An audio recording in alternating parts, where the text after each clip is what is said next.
Hey guys, Scar9 here and welcome back to my channel today. Bungie just wrapped up their preview event for the update to 5.02 and there are some huge changes that you guys need to know about that are coming with the weapons patch next week. And when I say huge, I mean some very big changes. Probably the biggest that we've ever got in a single weapons patch, so let's go ahead and get into this. Of course, we're going to be starting with the huge changes to special weapons. That just makes sense, and they're probably the most important thing to go over in this video. So if you take a look at the chart on screen, it is extremely apparent that shotguns are definitely the most used weapons by far in the Crucible, which pretty much everyone knew. So they are using these charts to make a couple of changes to help bring other weapon types up to the same level as shotguns. So first of all, you now lose all special ammo when you die.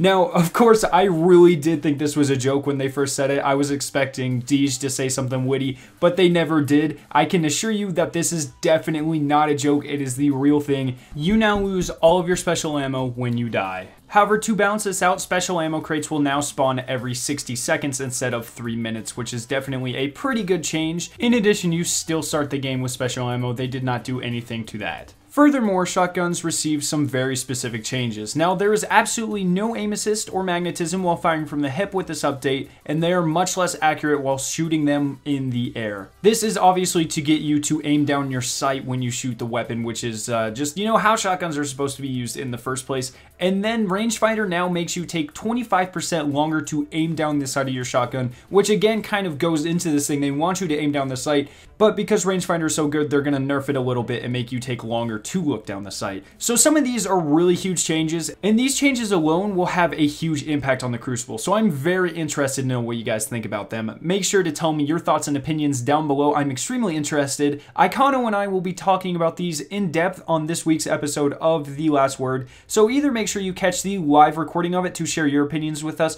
or watch it when I put it up on the channel next Monday. Now let's go ahead and talk about these specific weapon class changes. Obviously, pulse rifles are the biggest talking point in terms of weapon classes, so let's go ahead and talk about those.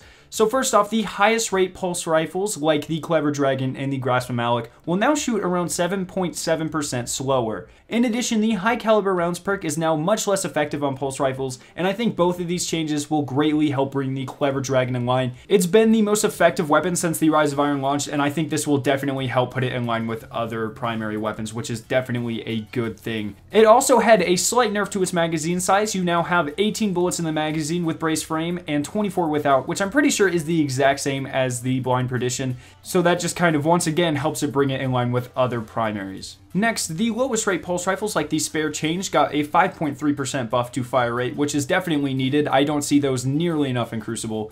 And then pulse rifles as well as auto rifles and scout rifles got a huge buff to accuracy while you were in midair, which will just make it a little bit easier to hit shots while you are falling or jumping up. Then we can move on to specific changes for auto rifles. The lowest rate of fire auto rifles now do more damage, which is definitely a good thing. We didn't get a percentage or anything like that, but they were killing with some of these on stream, and they definitely did seem to be more effective. Then across all auto rifles, we got a precision damage multiplier buff. However, do not freak out. It was an extremely slight increase to precision damage. It went from 1.25% base damage to 1.3, so I really don't think this will make too big of a change to the weapon class. Next, there were some small changes to hand cannons. Their initial accuracy got a huge buff, which means your shots are more likely to hit, especially from a range. However, the range perk got a fairly big nerf to counteract this. So this means there will be a bigger fall off to damage the further away you get from your target. So you will once again be able to hit targets at a greater range, but your bullets will not do as much damage, and thus you will need to shoot them more to kill them,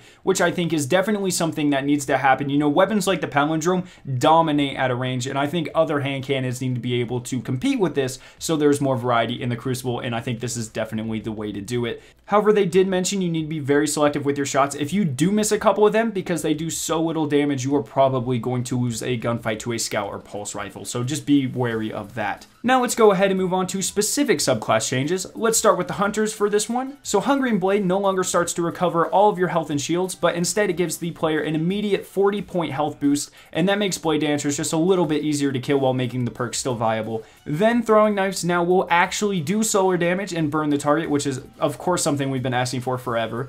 Next, Stormcallers finally got a melee range nerf, which means they will no longer be able to snipe people just with their melee charge alone, which is, you know, again, something the community has been asking for a very long time.